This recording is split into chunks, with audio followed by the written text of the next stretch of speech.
muri njye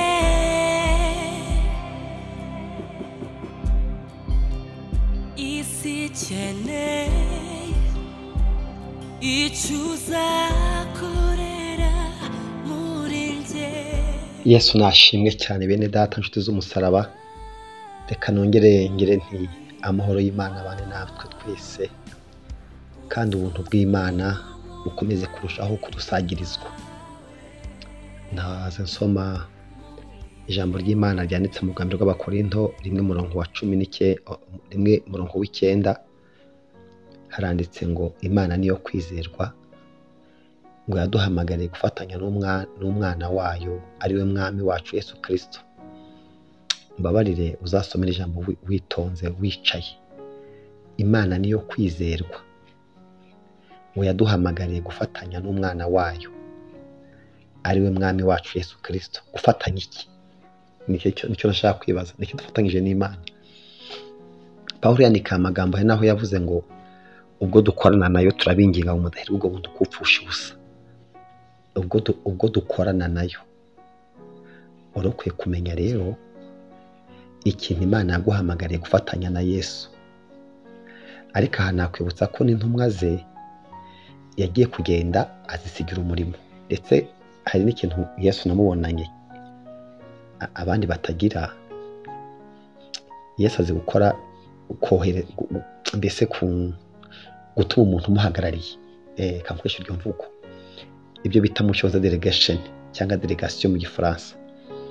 Uruzi ko intumwa za Yesu zakoze ibintu bimwe n'ibyo Yesu atanababwiye, bakajya bagura.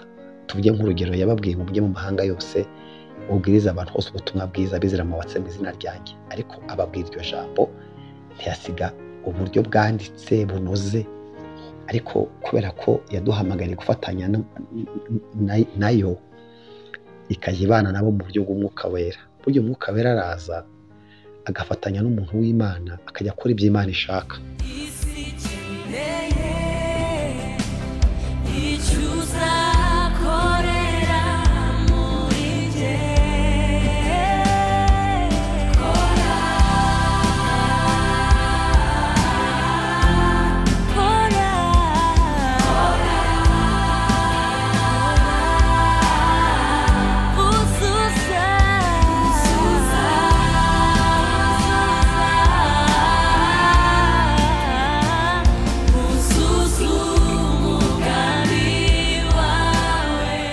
Na Pawulo yavuze ngo dufite gutekereza kwa Kristo.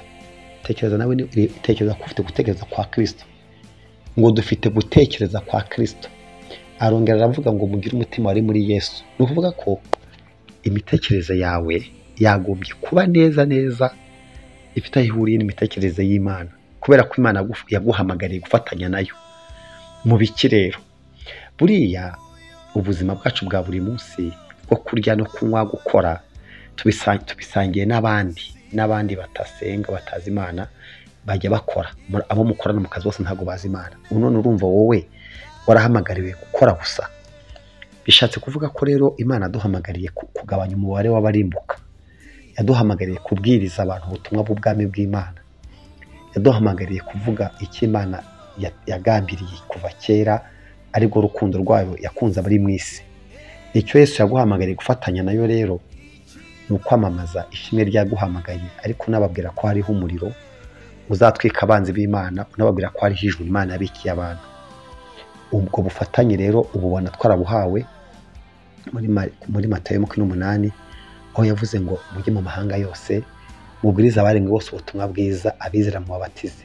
Kankubwire rero ko bantu mubana, bantu mugendana, barya abantu muturanye, barya abantu bahuye nabo, Imana yaguhamagariye gufatanya na Yesu kugira ngo mubavane mu mwijima, mubavane mu rupfu, wize mu bugingo.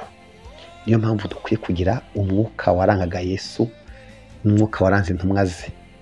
Ni ukureba umunyabyaha ukumva umubitiye impuhwe kandi ukamukunda. Niba ari umuntu w'umunyabyaha uyibona, niba uyabona abanyabyaha uyibona, uzajya bakunda. Utabakunze ntiwababwiriza, utabakunze ntiwabasengera, utabakunze ntiwabagirira umutwaro. niyo mpamvu kugira ngo umuntu ashobore kugira undi akamaro mu buryo bwose nuko amukunda.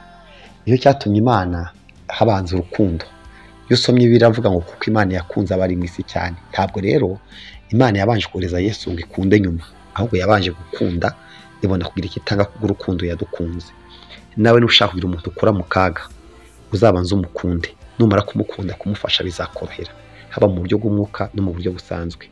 Ngigi by'Imana duhamagariye rero gukora no gukunda abanyabyaha, tudakunze ibyaha bakora, ahubwo tubakundiye ko Imana ibakunda tukabakiza urupfu. Imana iguha umugisha. Fatanya na Kristo kwamaza ubutumwa bwiza, uhereye ahuba, uhereye kuba muvugana wo mukorana, kandi birashoboka. Imana iguhera umugisha mu izina rya Yesu. Amen. No.